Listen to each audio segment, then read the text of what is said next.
That right there, that's how you create a signature for your pictures.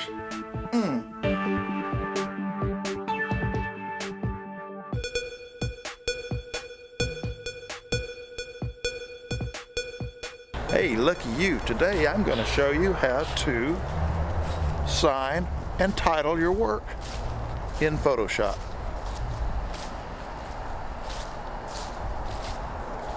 You can then send your work directly to your printer and have the name and your name already on the file when it prints out. Let's talk a little bit about fonts. I tend to use one font in everything I do that's connected with my YouTube and website and Mike Mitchell photography effort. That is a font family called Avenir Next. You may see me use it in ultra fine or italic, bold or regular, but it's always going to be Avenir Next. And I do this for a couple of reasons. When I was shooting product photography, I was lucky enough to get to work with some pretty dang talented graphic designers. One of the many things they imparted to me was keep it simple, stupid, or keep it stupid, simple. No, it's keep it simple, stupid, KISS. So that sort of follows along with using one font in what I do. Now I've seen graphics where the designer used maybe 2 or 3 different fonts and it worked, but I'm neither practiced nor talented enough to pull that off. So one font for me. Like I say, it's simple. It also contributes to branding. When you see that font, hopefully you think of my work. Or when you see my work, you're going to realize that's probably going to be an Avenir Next font family.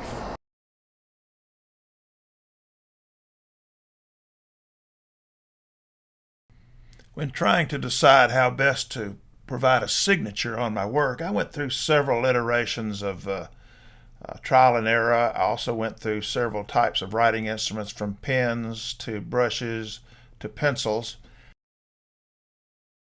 Wasn't happy with any of these things.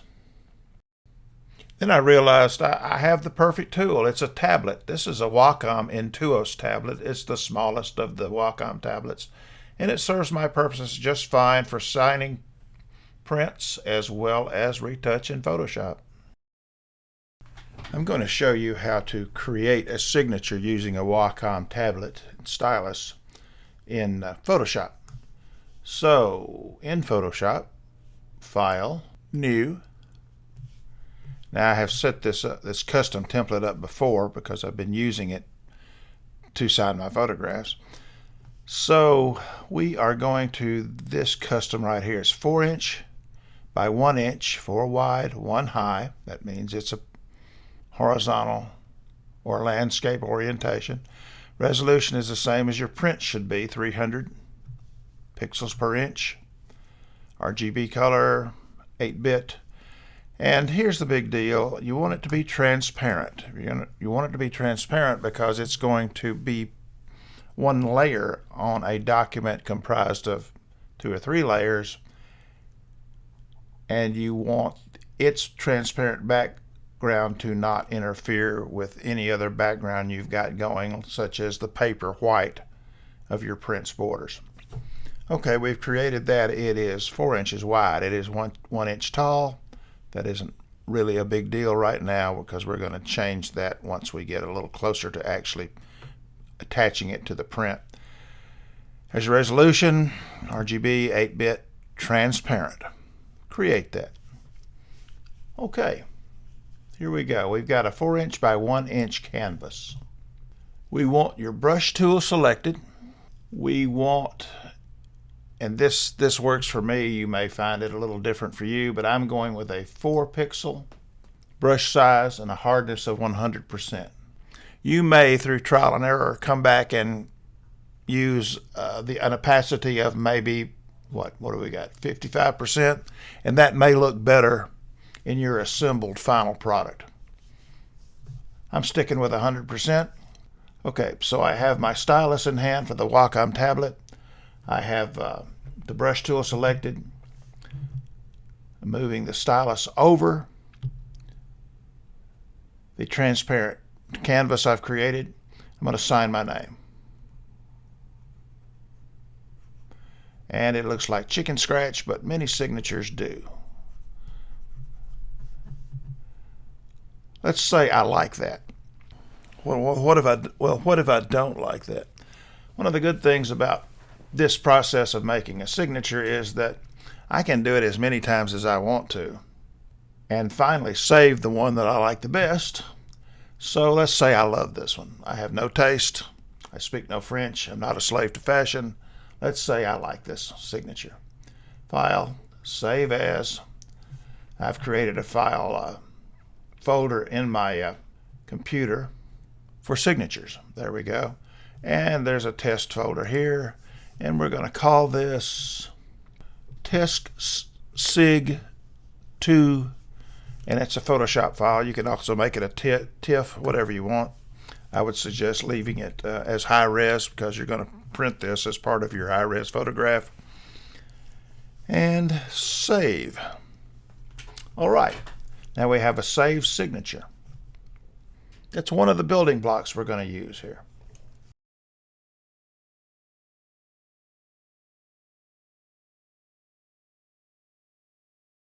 We have our signature up here on the transparent canvas. Let's see how big that is. I want to make sure it sort of fits the scale of the photograph I'm going to attach it to on a layer. So what is this? Image size, and it is 2 inches by 1/2 inch at this scale. That may be a little bit large, so what I'm going to do is I'm going to make it a width of 1.5. Let's see how that works.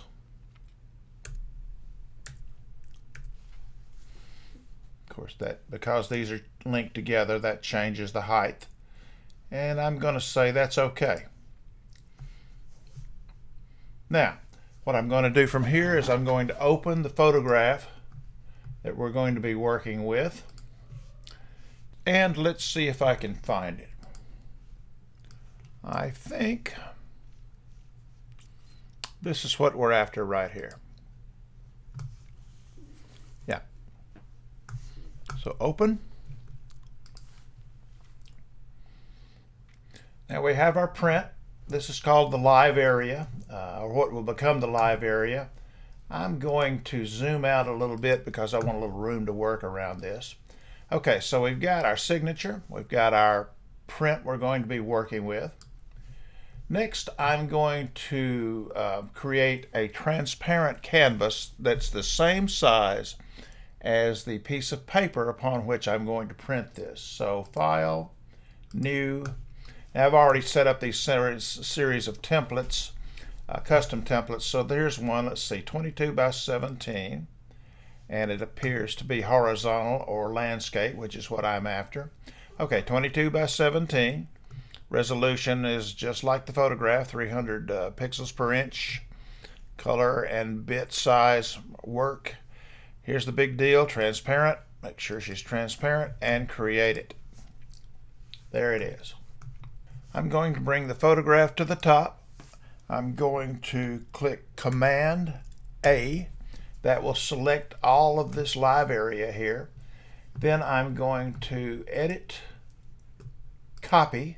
Don't forget to edit, copy, or you won't be happy. I'm going to bring the transparent canvas to the front or to the top. I'm going to click Command V. I'm not going to worry too much about this stuff right here. And there you go. Now, I was taught to mount photographs in what's called the optical center of the mount board, or in this case, the canvas we're using. So I'm going to drag a guide down to about 2.5 inches. Then I'm going to choose the select tool, and I'm going to push down Shift and the up arrow, and I'm going to nudge this photograph. I'm taking my finger off Shift now because this is the final couple of microns, and I'm going to nudge the photograph up against that guide. Now, if you will look at that, you'll see the sides are equal, but the bottom is more than the top. I call that optically centered. File, save as, and we're going to go to wherever we're going to save this. Here it's test signed print, or test signed pic. I'm saving it as a Photoshop file .psd, or you can save it as a .tiff. You want it to be high resolution, whichever you're using, and lossless when you save it. So .psd or .tif or .tiff. What are we going to call this? Signed print. I don't know how many of these I've got in here, so I'm going to say 3.psd. Okay, I know where it is. I know what I've called it. I'm saving it. And okay. Now, this is going to become a layered file pretty quickly. I don't need and you'll see why in just a minute, I don't need the original live area print anymore. I'm going to send that one home. I'm going to find my signature, drag it up here, and what I'm going to do is I'm going to copy this signature. So edit, copy, bring the work in progress to the top, Command V. All right, you'll see down here we've created a layer, and we can name this layer what? What do you want to name it? Let's name it Sig, or signature. All right, we've named it signature. We're going to make sure it's selected. I'm going to put my,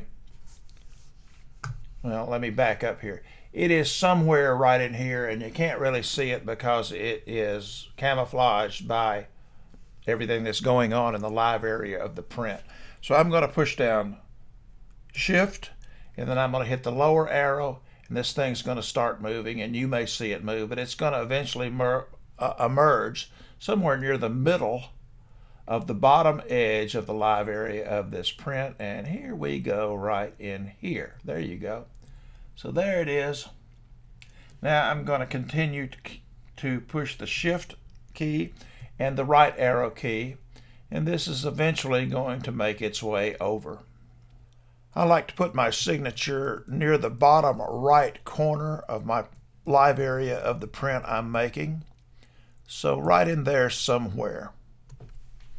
Now, save early, save often, file, save as. Now, this has become a layered print, so I'm going to say sign print 3, but I'm going to call it layered. Signed print 3. Save that.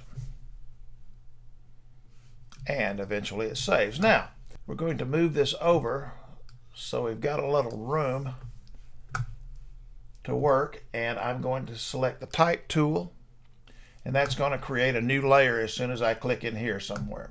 So clicking in here, I've got the Greek, lorem ipsum, and I want to make sure my font is what I want it to be. In this case, Avenir Next, and in this case, ultra light. And the size is going to be, I think 21 points is pretty good for where we are. Now, I'm going to click the Move tool, and this is hard to see, but I'm going to move this up and to the right so that the L lines up pretty much with the left edge of the live area of the print. I'm going to look over here at my signature, and I'm going to see how far is it from the bottom edge of the live area of the print to the top of the M in Michael here. I'm going to try to match that pretty closely with the title by moving the up arrow till I like it. Now, so I've got that where I want it to be, and you can do this in any order. You could have done this before you shifted everything, but I'm going to highlight the copy, the Greek copy, and I'm going to type in the title I've chosen for this print, Lone Leaf. All right, so this has shifted a bit since I typed the actual title in here. Going back to the Move tool, Shift key, left arrow, or wherever it has to go, but I'm going back to where I line up the L in Lone Leaf with the left edge of the live area of the print. Now the distance from the bottom edge of the live area of the print seems to have not changed. Okay, so here we go. Save early, save often, file, save as. This is still the layered sign print. .psd, save it. Now here's something you want to do. Once that's saved, go to Layer, Flatten Image. Now you're not going to save a thing right now. You're just going to flatten the image, because what that does is that gives you a paper white background to judge the placement of your signature and your title. Now the signature I like. The title is a little close to the bottom edge of the live area of the print, and it's a little too far to the left. So it's a little high and a little left. So I'm going to edit, undo flatten image. I'm going to make sure the type layer is selected. I'm going to move it. I'm going to make sure the Move tool is selected. I'm going to move it right just a click, and I'm going to move it down a couple of 3 clicks until it feels good again. Now, from there, file, save as. We're always backing this stuff up. We're going to save, please replace. Now that I've got that saved again, I'm going to layer flatten. Looks good, feels good on both the signature and the title. So file, save as, and instead of layered sign print 3, I'm calling it flat.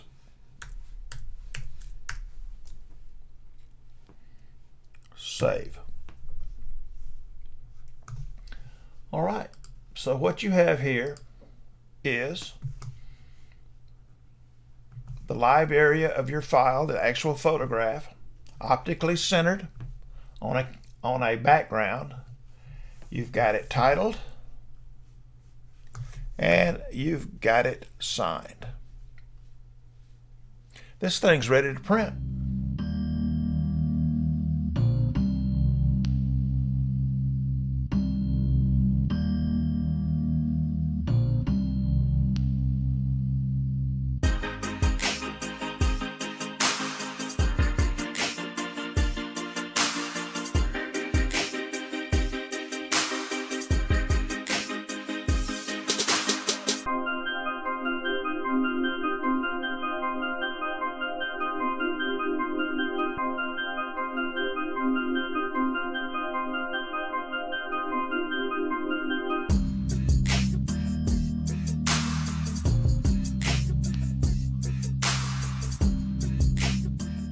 I've wound up with 3 prints.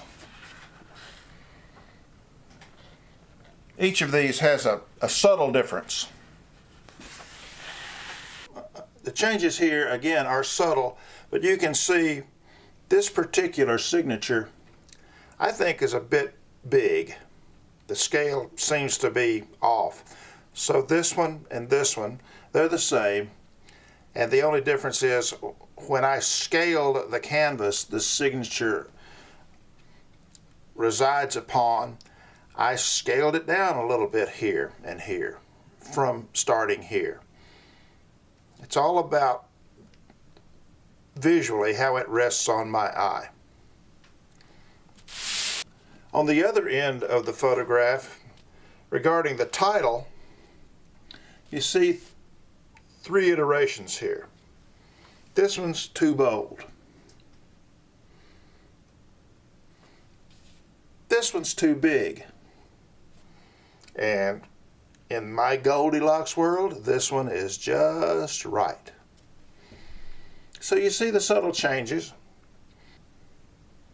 And when you compare them side by side, it's easy to determine which one you like the best.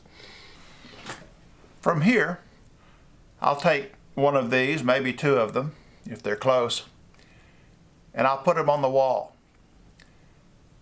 And I'll walk by that print every day and I'll look at it. Sometimes I'll sit behind my computer and turn my head and look at it. Look at the magnificence. And I'll notice little things that I probably would change. I had mentioned putting it on the wall. When I put it on the wall, I'll be looking for things like this.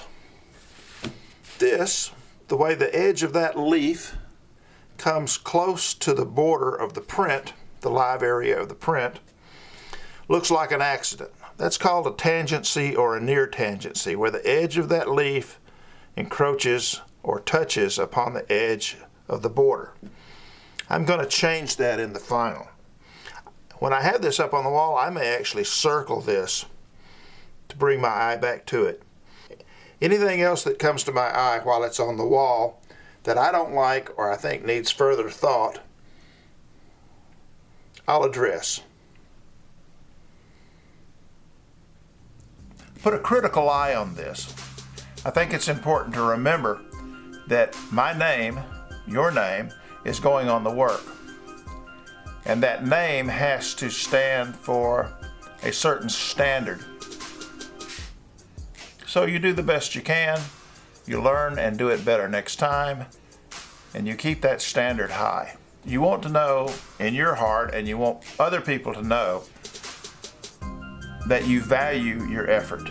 If you don't value it, they won't value it. So control every aspect, make it as good as you can make it, and keep improving.